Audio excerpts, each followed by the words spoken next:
അമൂല്യമായ ഒരു സ്നേഹത്തെക്കുറിച്ച് സംസാരിക്കുകയാണ് ഷെയ്ഖ് അബ്ദുൽ ഖാദിർ ജീലാനി ഖദ്ദസല്ലാഹു സിർറഹുൽ അസീസ്.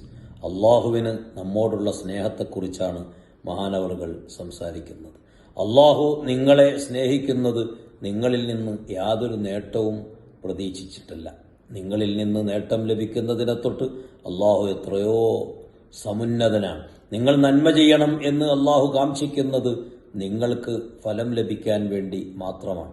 ഇതുപോലെ നിങ്ങളെ സ്നേഹിക്കുന്ന ഒരാളെയും കണ്ടെത്താൻ കഴിയില്ല. ആര് നമ്മെ സ്നേഹിക്കുന്നുണ്ടെങ്കിലും സ്നേഹിക്കുന്നവന് അതിലൂടെ എന്തെങ്കിലും നേട്ടമുണ്ടാകും.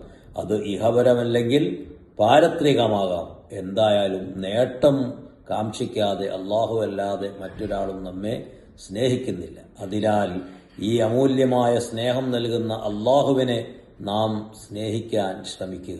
നമുക്ക് വേണ്ടി നമ്മെ സ്നേഹിക്കുന്ന റബ്ബിനെ നാം തിരിച്ച് സ്നേഹിക്കുക.